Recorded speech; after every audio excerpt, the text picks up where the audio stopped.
guys are good. So for those of you that don't know me, my name is Amber Spring. I work, my official position is the Counselor in Student Services, but I've been helping with ASMSUN Student Senate for probably like 6 years now. And one of the things that I have really wanted to see improve on our campus, and for reasons that you can see around you, since there are not very many of you here today, really wanting to see engagement improve on in our community for our students. And part of that, I think, comes from leadership development. So I'm starting this now. We'll see where this goes for the rest of the semester. But today's presentation is called The Power of the Student Voice. And I just wanted to talk about a couple of events that have happened this week super quickly, because I think they're great examples of what student leadership and using your voice can do to create change on campus. So I don't know if anybody caught this in the news, but yesterday the University of North Carolina at Chapel Hill canceled their classes and declared a wellness day after campus police responded to a suicide and an attempted suicide over the weekend. These tragedies followed a previous suicide that they had in September, all of which were in their residence halls. So the move came from the chancellor at that university after student leaders and the undergraduate and student government and the graduate and professional student government tweeted to them and kind of called them out in this tweet. We request that the university provide a break from instruction on Monday, October 11th through the end of Tuesday, October 12th to allow the Carolina community time to grieve and seek out essential mental health resources. And they did this very formally in a letter. This is what it looked like. They included this in their tweet, and administration responded and said, we absolutely agree and we will support this. And so an official announcement went out from their chancellor to their students and their staff. Additionally, I think this was just on the news yesterday as well, at the University of Montana, so a little bit more local here. Their student newspaper called the Kaiman published a story on a computer science professor who had written a blog in which many of his posts were offensive to women, Muslims, the LGBTQ community, and other groups. And they published that. And their president at their university basically said this was not known by us. They immediately placed that professor on leave while they conducted an investigation. He isn't allowed on campus. He's not teaching his courses. And that was something that administration didn't know anything about until students brought it to light. So I think these are just a couple of examples that literally happened in the news yesterday of where our student voices can really make positive changes on our campuses. So today I have invited two people who have varied but extensive experience in terms of student leadership. Margaret Campbell, who many of you know because she is our Chief Diversity Officer here at Northern. She was a former Montana State Legislature representative, a majority floor leader, and she has also been a former education administrator in both the K-12 public school system as well as the collegiate settings. And Paul Tuss, who some of you might know, he is not on campus, but he works as the current executive director of the Bear Paw Development Corporation. And he is a former member of the Montana Board of Regents, which if Paul doesn't cover today, I think that's important for us to talk a little bit about what that is and what that does, so we can talk about that at the end as well. And he was also the former Associated Students of the University of Montana student body president in this year. I had hair and it wasn't this color. Well, it's not in my picture. It's pretty cool. So I'm just going to turn this over to them, and I think this will be a pretty informal presentation. I know both of them very well. They are very willing to answer questions and give advice, and so please feel free to do so. Whoops. I think I took my fingers. Glasses, see if I can see my nose. Hi everybody, how are you? Good. I'm Margaret Campbell, that's my birth name. I kept my birth name for 67 years. This Thursday it'll be 67 years. That was kind of important to me. I don't know why. I've been a little different all my life, and I'll tell you why. I was born and raised on a ranch in a real remote part of an Indian reservation. I don't know if any of you know where Lodgepole, Montana is. It's about 50 miles from the nearest grocery store, gas station, or laundromat or anything like that. It was very, very remote. About 50, and that was, it's probably 45, 50 miles from here. I came from a 2-parent family. I was one of 7 siblings. My mom was a school teacher, my dad was a cop, and we ranched. And when you ranch, the whole family ranches because it's kind of it's an operation that takes everybody that has a heartbeat has to help in order to keep the ranch afloat, because you try your best to not have to hire hired hands. So Dad and Mom were pretty rich. They had 5 hired hands that they didn't have to pay. They just had to feed us. So my dad was I don't know if you ever heard of the Professional Rodeo Cowboys Association. My dad was a member of the RCA, which was prior to the Professional Rodeo Association. He was a saddle bronc rider and a steer wrestler. He was also a judge. So, and my mom was a timer and a rodeo secretary. So I grew up basically on the rodeo circuit. My earliest memories are rodeoing with my parents and being at big fairs and things like that. It was pretty exciting. Then it got to a point where we had more cows than we couldn't all take off and rodeo. So as time went on, the ones that were active in rodeo stayed on the road, and the rest of us stayed home and took care of the ranch and made sure that everything was taken care of. I was born to very conservative parents. My parents were very conservative. I knew by the time I was 13 years old, though, that I was different. You know, I listened to a lot of the talk around me, the conversations, and I was always listening. It seems like I was always around adults that were talking, and there was just something in me that told me I don't agree with a lot of this. I knew that my thought pattern was a lot different than my parents, who I loved and adored. As I indicated, I come from a really remote part of the state, but we did have the U.S. mail. And I was an avid reader, so when we weren't rodeoing, it was home and lodgepole. And there were 2 magazines that would come in. One was, I think it was the Life magazine. It was one that was really big. And then there was another one that was called Time magazine. And I felt like those I would read those things cover to cover. I mean, it was my access to the rest of the world because it was so remote where I lived. And I didn't have a lot of neighbors close to us. Our nearest ranch was probably 7 miles away as the crow flies. So that became my outlet for creative and progressive thought. This was in the 60s era, so mind you, during this time we had the Civil Rights Movement, the Vietnam War, the American Indian Movement. That was a period, there was a whole decade of, there was just a lot of unrest during that time. And this was also a time that on a campus, I don't know if any of you have ever read about it, but write that down, write this note down, and then you could Google it, called Kent State, 1960s. As if you think about it, your life here on our campus, think about how you'd feel if several of your fellow students were getting drafted to go off to war and they're dying. I mean, we had a lot of deaths in the Vietnam War. And during the 60s, there was some senior classes were seeing at least a full quarter of their students were not coming back, or they were coming back not in good mental shape, because it was a tough war. There was a lot of PTSD as a result of that, and that was at an era when we weren't doing a lot with our soldiers and PTSD, and we just didn't know a lot about that mental health and what that brought. So during that time, there was this university called Kent State, and there was a situation that occurred there. The students were all protesting. They were protesting the Vietnam War, and they were protesting the United States moving closer to Colombia. There was, and the National Guard were all on campus, and the students were upset about that. They were upset that the National Guard was there treating them like criminals when so many of their fellow students were dying in the war. And there was a fatal shooting that day that left 4 students dead and 9 injured.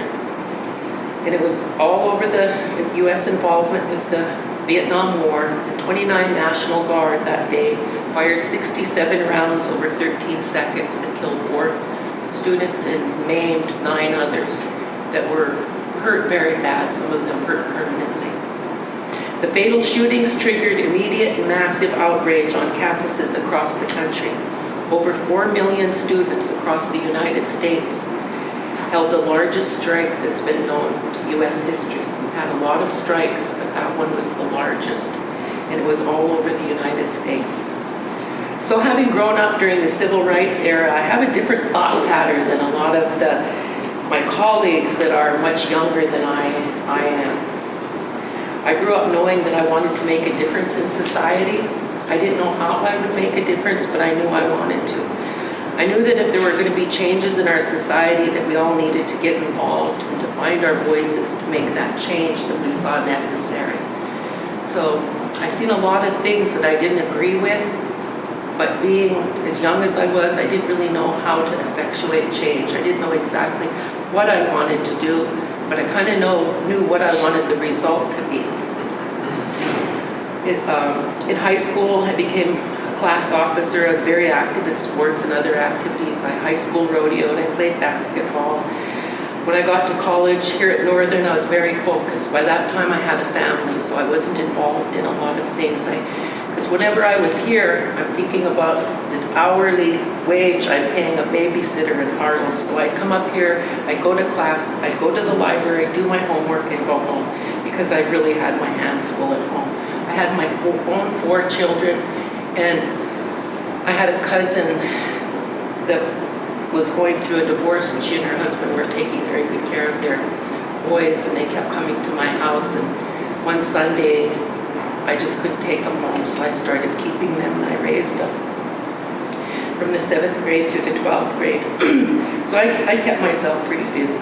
At 18 years old, I registered voters, and I continue today. I always have voter registration cards in my purse. They might be a little tattered and torn because I keep them there year-round. And if you're not registered to vote and I know about it, I'm going to tackle you. I won't tell you how to vote, but I'll certainly encourage you to vote, and I'll give you a right to vote. I've always been civically minded. I registered voters because I saw the importance of voting and being educated on matters that affect our daily lives. The things that were really important to me were public education, freedom of speech, inclusivity, and equality for all people. That was something that I valued at a very young age. And I was always excited when I'd register a voter that said, or register a person that said, I've never voted before. It just gave me a real thrill knowing that I'm actually going to cause this person to go vote for the first time in their life. Now, if they told me they'd never voted before, I made sure I wrote their name down, because I'm going to go to their house and pick them up and give them a ride to go vote to make sure they carry through. So my kids were raised getting left at the end of a block and going door to door and handing out flyers. They were raised going door to door saying, do you need a ride to the polls? My mom's got the van out here. So I raised them that way, and interestingly enough, they're all married and adults, and they do the same thing. So as much as they complained about it must not have hurt too bad, because they're making their kids do the same thing. I worked hard to educate my community about matters of importance, such as redistricting voting districts to avoid gerrymandering. I became involved in my 20s. And gerrymandering is usually something that's done to keep certain populations from being able to have enough votes to win. I'll give you an example for that. Up until the 60s, Indian reservations were cut in half and put in 2 different districts, because that disallowed us from being a collective voice to be able to get an individual actually elected from our population. So I think I was probably in my 20s the first time I sued the state of Montana over redistricting. I sued them in the 80s, the 90s, and in 2000, because the redistricting was done in such a way that it kept certain groups of people from being able to get elected. It's something that was very, very important to me. When I got to the legislature as the House Majority Leader, the Senate Leader and the House Majority Leader were able to select the Redistricting Commission.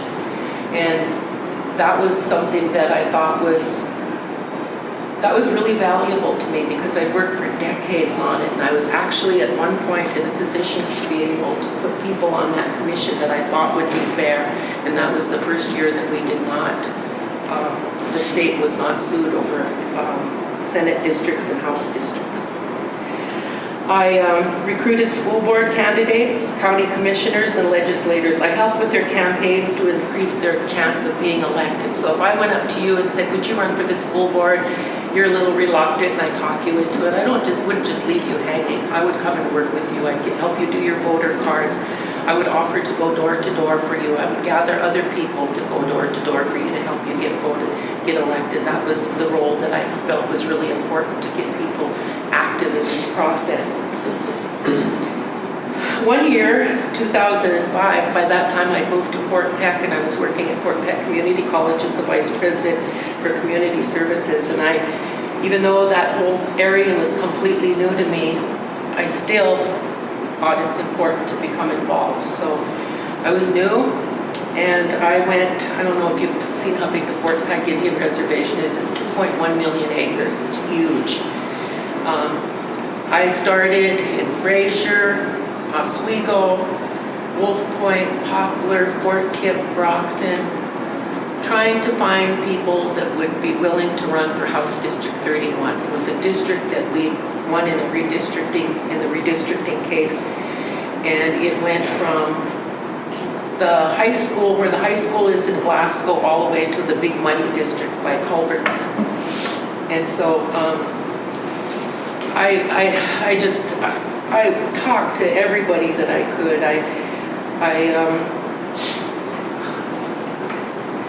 That year, I think there were 65% natives on Fort Peck Reservation and about 35% non-natives, because Fort Peck is one of those reservations that was land, what is that called?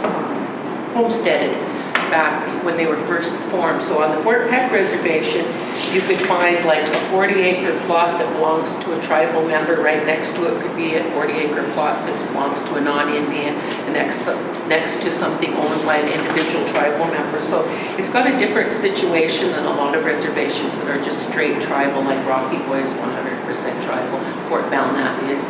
Fort Peck is different. It was the Fort Peck, Salish, Kootenai, and the Crow Reservation were homesteaded. So they came about a different way. Some of these reservations came about by treaties, others came about through the Indian Reorganization Act. So they came about through the Indian Reorganization Act, homesteading was allowed. So one of the things that I did when I was at Fort Peck was it occurred to us that with the crime rate we had, there was a lot of problems, because if there was a crime committed, say in Poplar, and it was a native that committed the crime, and a Poplar city officer was the first on the scene, they'd have to call in a tribal officer to make the arrest. It was just really clunky. And the reservation was so big and our safety was of such concern to me that we couldn't be waiting for an hour for somebody to show up at a shooting or stabbing or a car wreck or a domestic incident. So I talked to the governor, at the time it was Governor Schweitzer, and I said, would there be such a thing as cross-deputization? I know it wouldn't work on every reservation, but I do believe it would work on ours. And so we met with the Attorney General and other people there in law enforcement. After we kind of got it visualized how it would work in my mind, I approached the Tribal Council, and I served as an advisor to the Tribal Council all while I was in Fort Peck. So I proposed that we look at cross-deputization. So when a crime occurs, whichever officer is closest could make the arrest, do whatever. Wouldn't have to wait for another officer. We got that accomplished, and now we're one of, I think, maybe 4 reservations in the entire United States that has cross-deputization.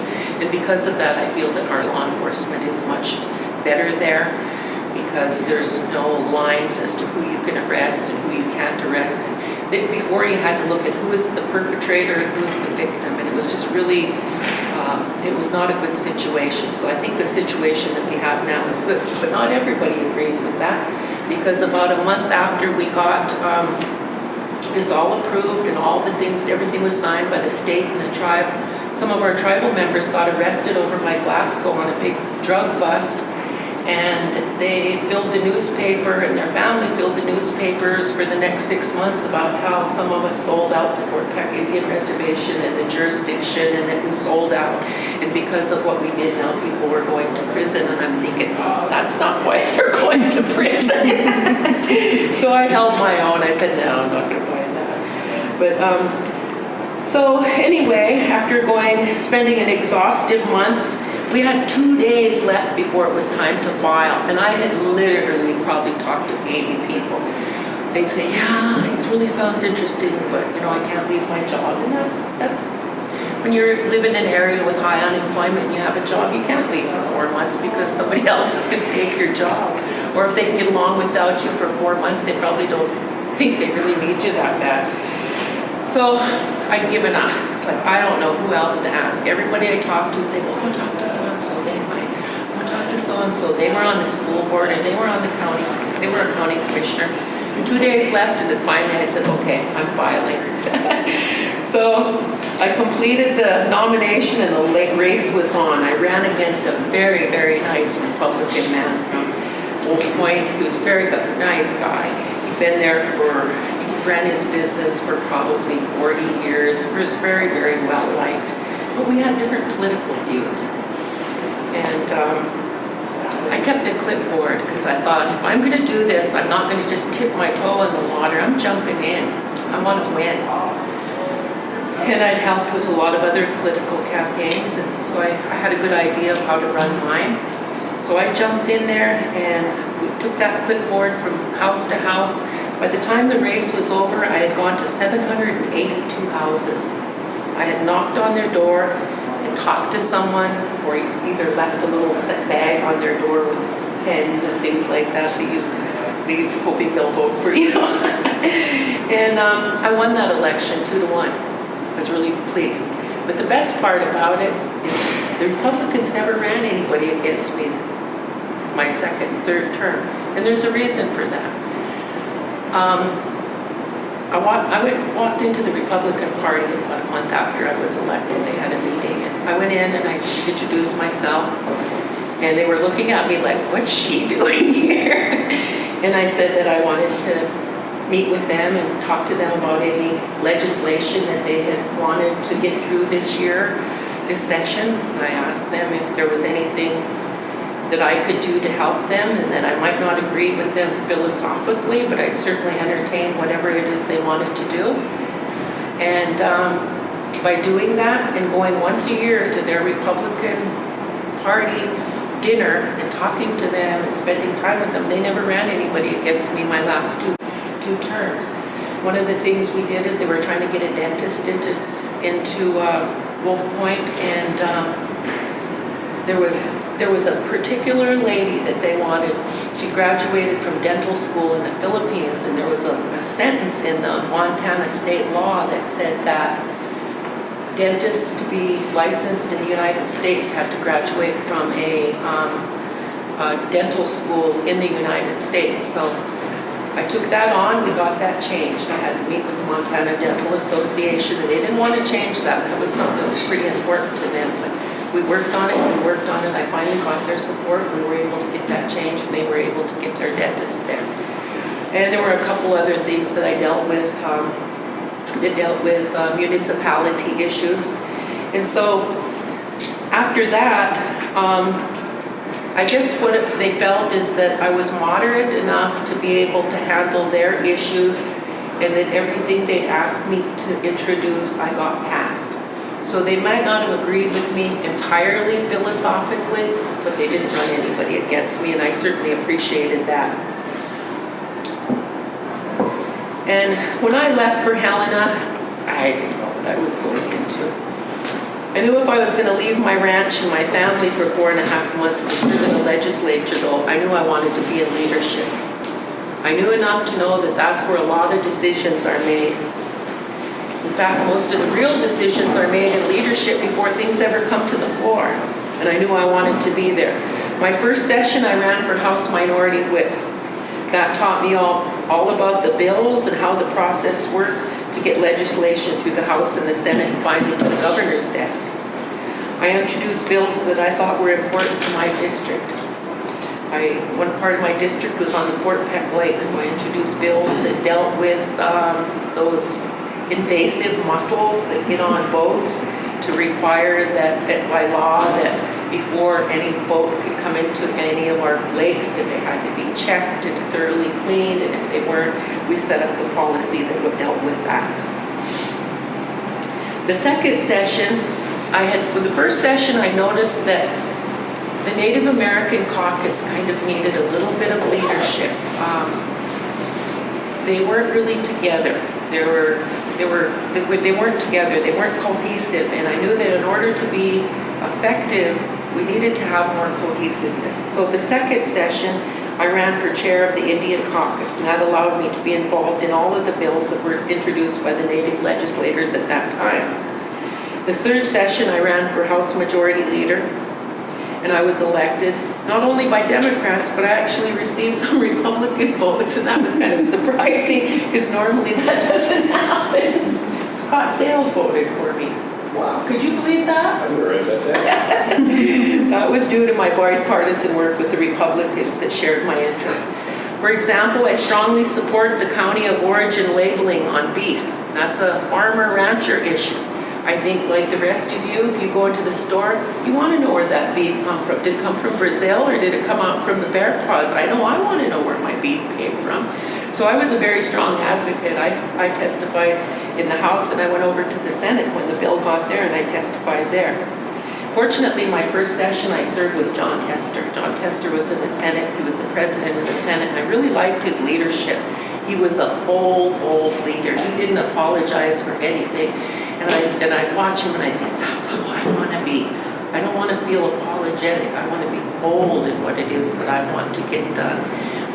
So one night, they have the House and the Senate play basketball. So I went over to play basketball like a fool. Oh my gosh, he knocked us off the floor. He elbowed us, he kneed us. When we got done, I was laying in the bleachers, and we had to go to chiropractors. Our necks were out. Jill Konauer couldn't even lift her arm. It's like they were rough on us. Don't ever let them talk you into that. But anyway, I lost my place here. Okay, in my role in the legislature, I had the opportunity to work with the political leadership of the state. I got to see firsthand the inner workings of the House and the Senate. And the role that I was in, I was able to work with Senator Baucus's staff, and so that really gave us kind of an avenue between the Montana legislature and what was going on in DC, and it allowed me to be a lot more involved in what was going on in DC because we had that connection. Because when we have our meetings, we meet with Baucus's staff and the governor and all of the leadership, and so we'd all stay on the same page on issues that were really important to us. At that time, I realized how little I knew actually going into that experience. Even though I'd spent 20 years traveling back and forth to Washington, D.C., getting legislation introduced and passed, I had a lot to learn on the local level. When I was the president of a tribal college, I held 3 terms as the president of AHEC. That's an acronym for American Indian Higher Education Consortium, and that's a consortium of all of the tribal colleges in the United States. During that time, we got some major legislation passed. We got the land grant status for tribal colleges that put tribal colleges on the same footing as the late 1800s institutions like Montana State University. Each state in the union has a land grant university, and ours is Montana State University. That gives them access to almost everything in the Department of Agriculture. Most of the programs that you see over in MSU have some kind of land grant origin, even if it's in biomedicine, if it's in research.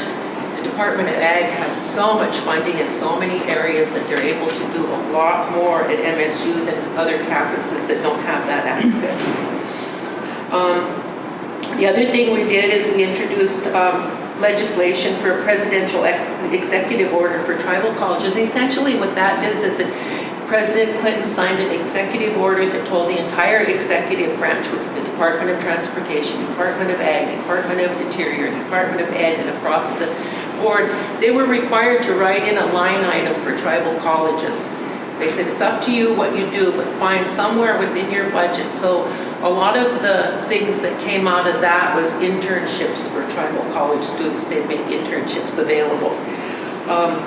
Actually, I was digging through a box the other day, and I found 22 testimonies that I've given to the Senate and the House in Washington, D.C., and I saved all of them because I thought someday my children and grandchildren may want to read them and see what was going on at that time in the world. We also had, this was a huge deal for the tribal colleges because it gave them preferences and ag grants that were similar to, like I said, MSU. And this something else. It did something else though. It gave tribal colleges in the land grant world a voice. Prior to that, there were just little institutions on Indian reservations that didn't have a whole lot of footing. This now brought tribal colleges to the table. And through this land grant status, they've been able to do some really, really amazing things. One of these days, I'll talk to you about what Blackfeet Community College is doing in their partnership with MSU on food sovereignty and food independence. It's really, really remarkable. These are the types of things that are necessary. None of this was easy because, like I said, I had a whole house full of kids and a husband at home. And they weren't easy. Every time I left, I was leaving all of that behind. But it's things that you have to do if you really want to have a voice and you want to be at the table. It had been much easier to stay home and not do any of that. But these are things that I really wanted. I really wanted to improve the lifestyle for Native Americans across the land. And since that's where I lived, that was my interest at that time. Since then, I've broadened my interest a great deal. I just ask that all of you apply the same effort to being a leader. By the very fact that you've been elected by your peers to represent them on this campus, you not only have that right, but you have that responsibility. I'll give you an example. Last week, the chancellor invited the student senate to his house for dinner. A couple of the senators didn't want to go. And they were mentioning that they kind of felt uncomfortable and what happens there? How long do we stay? And we're asking me all these questions. I said, don't you even think about not going. Don't you even think about it. People elected you. You go, you stay, you involve yourself. If he asks you questions, answer. This is your time to talk. Everybody that elected you expects you to have a voice. You're their voice. So they went and they talked and they raised issues. And as a result of that, the chancellor is having a series of meetings to do things that would be considered corrective measures based upon what those two students reported. Use your voice to create the change that you want. Learn to sell your idea in a way that creates support. Sometimes our approach determines whether or not an idea falls flat or if it grows legs. You have to really look at your approach. So, say you approach somebody who falls flat. Don't give up. If it means something to you, recharge, rethink. Maybe grab an ally. Talk to somebody else and say, how could we present this? And go with others to make that presentation. But don't give up. It's too easy to give up. And that's not something that any of us can afford to do. Be willing to stick your neck out, perhaps feel a bit uncomfortable. Those two students that were talking to the chancellor, they did not feel comfortable. They were not comfortable. But after they said what they had to say, they feel very much relieved. Do not give up. Try another approach. Change is not easy. It can be difficult, but if it's necessary to create change, use your voice and follow through. Learn to open doors that you may think are closed. Talk to the people that can effectuate change. Remember this in your role as a leader. The students are the reason we are here. Without you students, there wouldn't be any reason for any of us to be here. Understand how important you are as a student. And remember, when you come here and you pay your tuition, you bought those courses, they're yours. So why would you buy a product and not go to class? See how I look at it? You paid for that, that's yours. You go to class and get absolutely everything you can out of it because it's yours. Understand how important you are and understand how important your voice is and use it. That's all I have to say. If you have any questions at the end, I'd be happy to answer questions.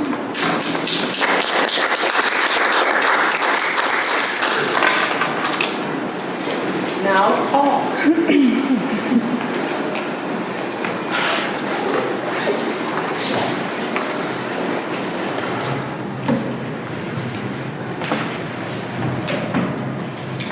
I just discovered is that when I grow up, I want to be Margaret Campbell. that's what I just discovered. Yeah, thanks for having me here, Amber. I really appreciate the invitation. And obviously, my trajectory in terms of leadership and involvement in civic affairs is a little bit different than Margaret's. We're separated by perhaps a couple of decades, but the important issues that drove me to involve myself in the public arena were just as important to me during the era that I was in my formative years in the 1980s, as I think they were for Margaret 20 years earlier during the Civil Rights Movement. And one of the things that certainly drove me, and was an important issue when I was involved in student politics and student government in Missoula at the University of Montana, was an issue that received national and international attention and was near and dear to many of us, particularly young people at that point, and it was the issue of apartheid in South Africa. And I can recall, if you're not familiar with apartheid in South Africa, it in essence is what we had here in the United States for decades and for centuries, separate but equal. For people of color in this nation, that was, believe it or not, still a thing, right, in South Africa. As late as the 1980s and even the early 1990s. And so I can remember when I became student body president at the University of Montana, the very first thing I did, because I thought there's some importance to the first thing you do, right? The very first act you ever do. You're going to remember it, and you hope that other people remember it too. The prior student body president, I was on the student senate at that point, and we had passed a resolution encouraging the University of Montana Foundation to divest any money they had in companies that did business in South Africa, because we really thought that hitting them, these large international conglomerate corporations, in the pocketbook would send a message to them that they need to do better. They need to do better. And the previous student body president, who happens to be actually still in politics in Montana 35 years later, he refused to sign it because he didn't think it was appropriate to do that. So the first thing that I did was to sign that resolution, almost as a protest, to say this is important, and we as students are going to send a message, not just to the administration here on campus at the University of Montana, but we want to send a message more broadly, statewide, nationally, and even internationally, that this small school in Montana that maybe you've never heard of, we're going to stand up and we're going to fight for what we think is right. So that was just one example of where we think we made a difference 35 years ago. Margaret talked about voting. I can't emphasize this enough. I hope you're all registered to vote, but if you're not registered to vote, I do know that Margaret has slips in her purse, and you can register to vote, voter registration forms in her purse. So talk to her afterwards if indeed you're not registered to vote. There's two examples in my personal history, one on the positive end and one on the negative end, where voting really mattered. When I ran for student body president, and I don't know how old I was your age. I was younger than you. I was 20 or whatever I was, 21. And I ran for president, and I don't know how many people voted in that particular election, but I won that election, and I won it by 7 votes. So literally, if four people had changed their mind or not voted, I wouldn't have had the opportunity for a year. I wouldn't have had the opportunity for a year to serve in that capacity and hopefully make the change that I wanted to see happen at the University of Montana as student body president. That was a positive example. The other example, which still stings a little bit, happened to me 3 years ago. Some of you may know I ran for the state senate. Margaret talked about her experience in the state legislature.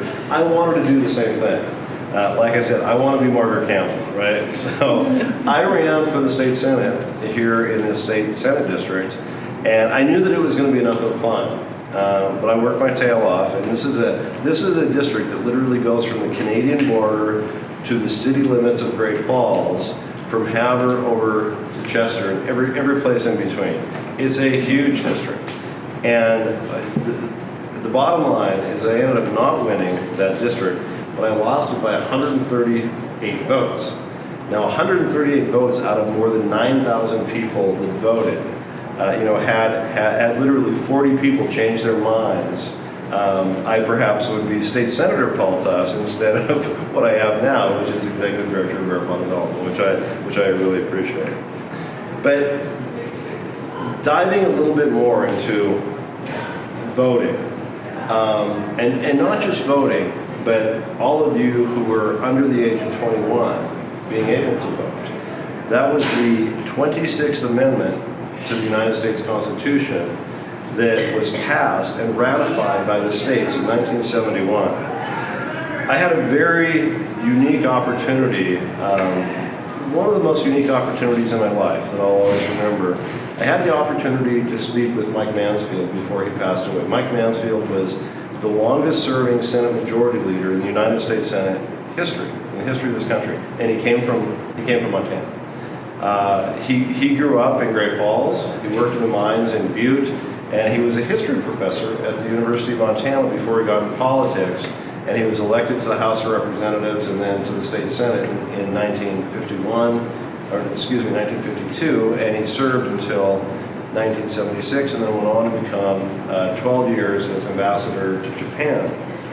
I asked him several years before he passed away at a meeting I had with him in his office in Washington, D.C., what was the biggest challenge or disappointment in all of his years in public service? And he bluntly, without even pausing, he said it was that he fought so hard for young people to obtain the right to vote in 1971, because he was an advocate for that. He was in the Senate, the United States Senate, he was a Senate Majority Leader, and he said, we fought so hard for students and young people to vote in this country, and then what happened? They don't take advantage of it.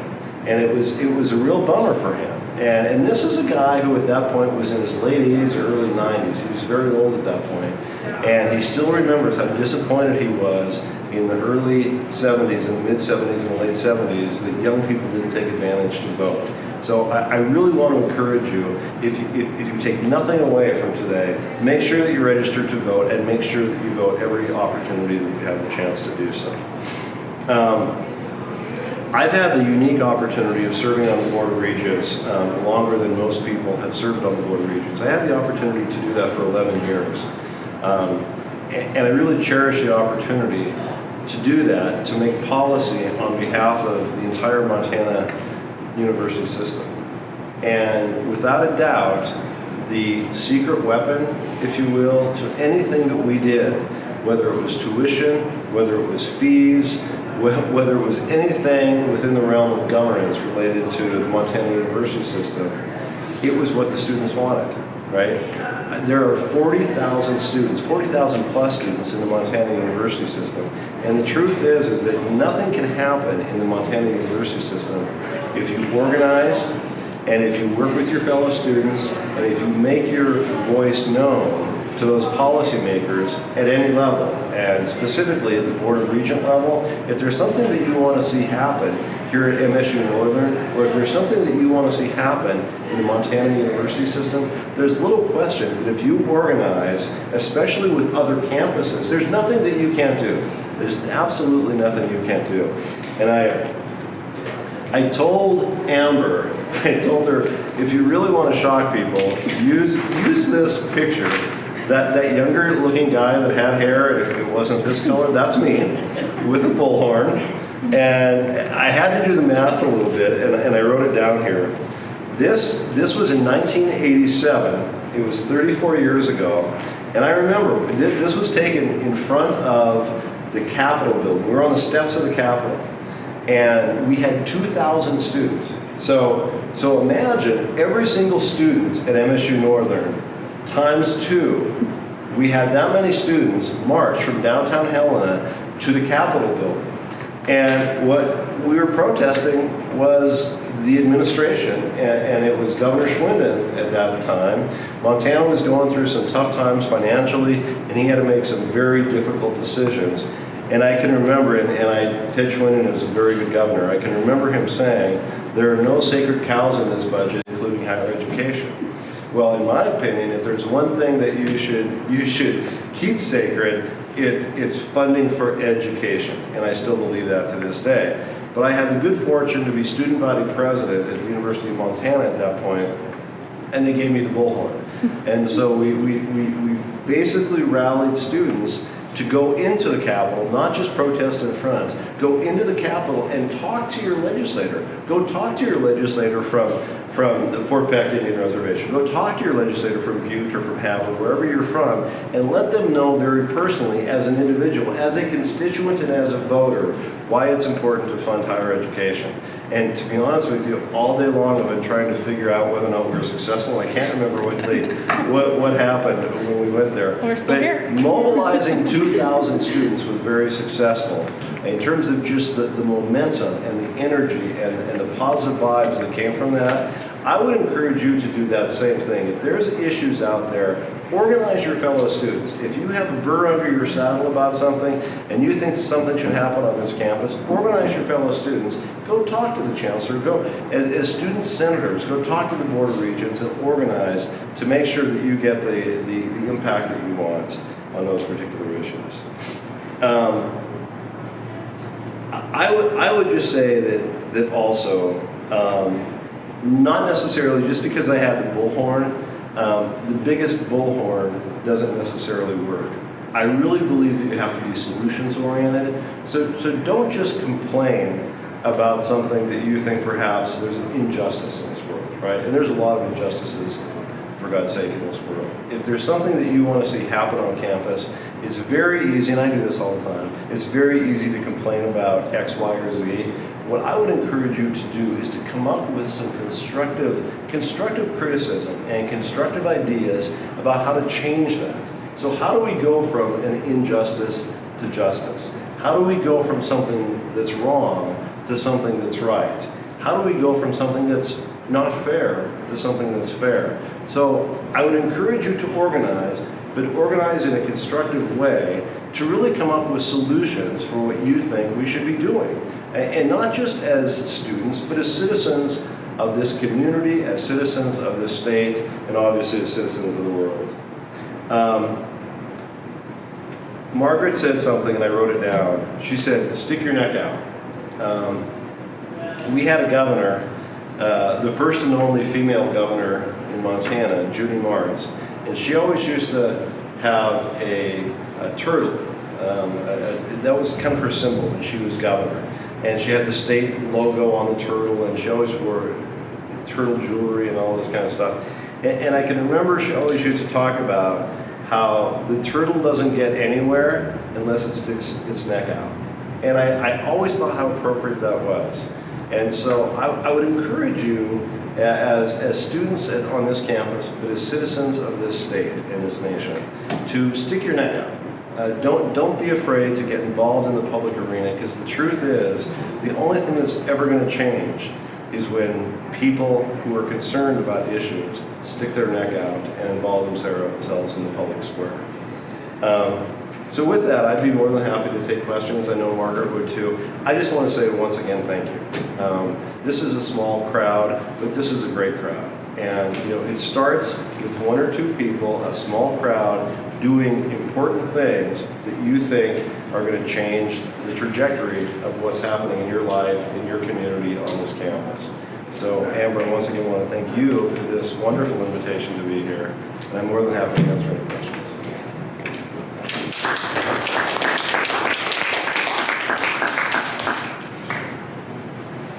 Does anybody have any questions? Can you talk, Paul, about being on the Board of Regents and receiving, for instance, resolutions or things from either individual student senates or mass, and how, once they get there, how that procedure works, like how you guys review those, make decisions, that kind of thing. Yeah, so if there's a resolution from the student senate or individual just testimony from individual students or student leaders, I honestly can tell you, we take that very seriously. Because as Margaret said earlier in so many words, you're the consumer, right? You paid for this. You paid for this college. You actually paid for this, right? And so you're the customer. And there's this old adage in business that the customer is always right. You know, the customer is always right. You're the customer, right? And so it's one thing, and maybe I'm glad that Chancellor Kegel isn't here. He's a very good friend of mine. He's on my board of directors, and I love Chancellor Kegel. But it's one thing to have Chancellor Kegel stand up at the microphone and say, this is what we need for MSU-Northern, right? He gets paid to do that. I mean, that's his job, and we expect it from him. You guys are paying to be here, right? And so I really believe that the student voice is the most important voice that the Board of Regents listens to. And I can tell you, as somebody that served on that board for 11 years, it is. We listen to students, honestly, more than we listen to anybody else. And I think that's the way that it should be. Because you really are the customers, you're the consumers, you're the people. And I had different opinions than other members of the Board of Regents when it came to certain issues, just like the legislature. But I know that my fellow Board of Regent members, as long as you think that you're making the right vote for what's best for the students, I don't think the end result's going to be bad. I hope that answered the question. Yeah, and I'm aware, I think Student Senate's going to get their picture taken. That's what it is. Maybe they'll come back. I'm aware sometimes I throw out things that not everybody understands, so maybe we could talk a little bit about the hierarchy of the Board of Regents and how they interact even with like the state legislature or the administration at the state level. Sure. How about if I talk about this and then maybe Margaret can say I think that'd be great. You're the question. I think for students, and I don't know, maybe I was naive, but I think when I got onto Student Senate, we were like 80s, I was 90s. Anyways, I didn't really understand the hierarchy and the structure, and so I think to have that explanation a little bit about what the structure sort of looks like and what mass is. We've said that word a couple of times. I don't know that everybody understands or knows what that is. So having those defined and then how those systems work together, I think could be really helpful. So the Board of Regents is a 7-member board. It's a citizen board, and you're appointed to the Board of Regents by the governor. But you are confirmed to the Board of Regents by the legislature, by the state senate. And so there are 6 members of the Board of Regents who are what are called regular members of the Board of Regents, and we serve a 7-year term on that particular board. One of the members is actually a student, and I'm really glad you brought this up, Amber. One of the most progressive things that Montana has ever done, in my opinion, and it's in the Constitution, is that there is a student member of the Board of Regents, and it's not an advisory position. It's not somebody that just sits there and listens but doesn't vote. It's not an ad hoc position. It's a full member of the Board of Regents. And many states, most states don't have that. It's unusual for states to have an actual voting member. You're one of 7 members that is determining a $1.5 billion budget. Billion with a B. And there's a student regent on there. And so that alone adds incredible power to the student voice. You asked about mass. The Montana Associated Students is a collection of student governments from throughout the Montana University system, and it's made up of one representative from each of the campuses of the Montana University system. And they are there at every Board of Regents meeting to add their voice to various issues that are brought up before the board. So that's kind of the structure. We do have a Commissioner of Higher Education that the Board of Regents hires. That is our primary employee. And he is, in essence, the CEO of the Montana University system. And then there's 7 Board of Regent members. And we, as a board, we hire the two presidents of the flagship schools, right? So we hired the University of Montana president and the MSU president. And then, for instance, the chancellor is under the MSU system for MSU-Northern and is hired by the president of MSU. So that's a little bit about the structure. So a fair analogy, I think, and you can correct me, Paul, is like the school board, when we look at the public school system, is similar to the Board of Regents when you look at the university system. And the commissioner of higher education would be similar to the superintendent. Yeah. Is that a good analogy? A way to kind of think That's a about good that? analogy. Thanks for coming, you gals, and thanks for sitting it out with us. Does anybody have any other questions? I have a question. I don't know if it's, I came in late, so I don't know how relevant it is, but I had some questions about the, not-for-profit organizations. I was asked to be on a board for a not-for-profit, and I'd just like to know, how successful are they, and what would that hierarchy be about? What is the gist of a not-for-profit Sure. organization? That's a great question. And I'm going to take off my university system hat and I'm going to put on my executive director hat for a nonprofit. Yeah. I have been the executive director of a nonprofit for 26 years in community and economic development. And if you read anything about successful societies, you need three things. You need a well-functioning private sector, you need a well-functioning public sector, which is government, and you need a well-functioning nonprofit sector, which kind of fills the gap between what the public sector and the private sector does. And so oftentimes nonprofits can do those things. They're more nimble than government. I mean, if you try to make a decision at the federal level in government, it's like turning a big boat, right? It turns very slowly and you can't even see it turning.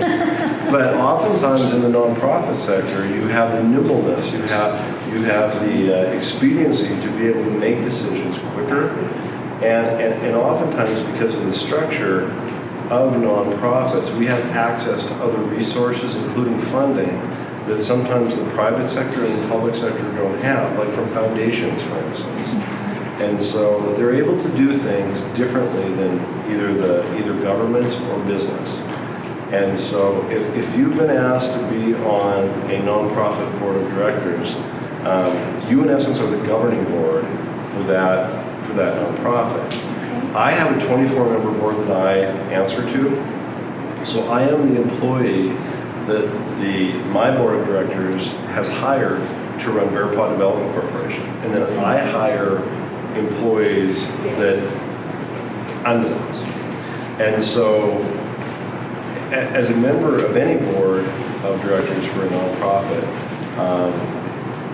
there's officers and directors insurance to make sure that as you make your decisions, if something were to happen, that you are protected from those decisions. But nonprofits play a critical role in how society works, how society functions. And let me give you one very appropriate example for this institution. The MSU-Northern Alumni Foundation is a nonprofit organization, okay? So they are the fundraising arm for MSU-Northern. So for a lot of the things on this campus that the state of Montana or the federal government or you as students don't pay for a 3-year tuition, you have an entire entity, an entire legal entity, the MSU-Northern Alumni Foundation, that does fundraising that for instance, the stadium is a good example of that. The diesel technology building, people donated a significant amount of money. The vehicle to do that was the foundation. They're a nonprofit. Amazing.